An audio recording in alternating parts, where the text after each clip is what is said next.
இனிமேல் வந்து நாளைக்கு இன்றைக்கி ரத்தம் எடுத்திருக்காங்க டெஸ்ட்டுக்கு. ரத்த டெஸ்ட் பண்ணிவிட்டு சொல்லுவாங்க. மெடிசன் போட்டுக்கிட்டு இருக்கிறேன், அந்த டானிக்கை அந்த மாத்திரை எல்லாம் கொடுத்துக்கிட்டு இருக்கேன். கிட்னி தான் பாதிச்சிருக்கு. இங்கெல்லாம் நல்லா இருக்குது.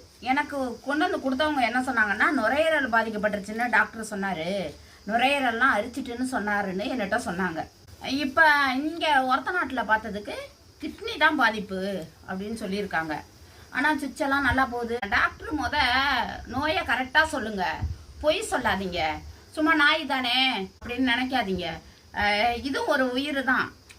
எப்பயுமே டாக்டருவோ இல்லாத போலாத சொல்கிறாங்க, இல்லைன்னா சரியாக பார்க்க மாட்டேங்கிறாங்க. ஆடு மாடுக்கு தான் நான் பார்ப்பேங்கிறாங்க சில டாக்டர். இந்த டாக்கெல்லாம் வந்து கேவலமாக நினைக்கிறாங்க. கேவலமாக நினைக்கிறதுக்கு வேலையே இல்லை.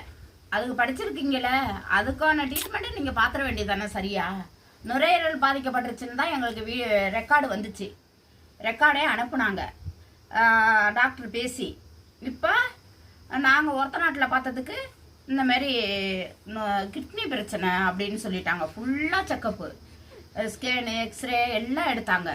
பிள்ளைய நல்லா பார்த்தாங்க. நல்லா பொண்ணுவை நல்லா தொடச்சி இது ஃபுல்லாக இது ஊற்றி தான், குளுக்கோஸ் ஊற்றி தான் அலசுனாங்க. இந்த ஓட்டைக்குள்ளையெல்லாம், இந்த ஓட்டைக்குள்ளே இப்போ எவ்வளவோ தேவலை. இந்த ஓட்டைக்குள்ளையெல்லாம் குளுக்கோஸ் ஊற்றி தான் அலசுனாங்க.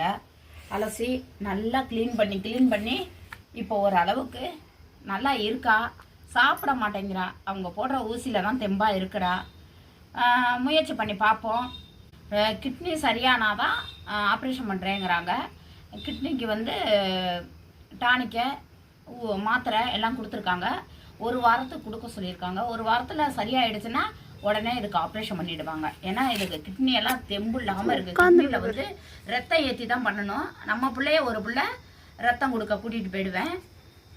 கொடுத்து பிள்ளைய காப்பாற்றுவோம். ஏன்னா இது மயக்க ஊசி தாங்கணுமா. மயக்க ஊசி தாங்கினாக்கா கண்டிப்பாக ஆப்ரேஷன் பண்ணிடுவாங்க கிட்னி சரியானோன்னு. நம்மளால் முடிஞ்ச வரைக்கும் நம்ம முயற்சி பண்ணி காப்பாற்ற ரெடி பண்ணுவோம். எல்லாம் கடவுள் செயல். இதுக்கு மேலே நம்ம கையில் இல்லை.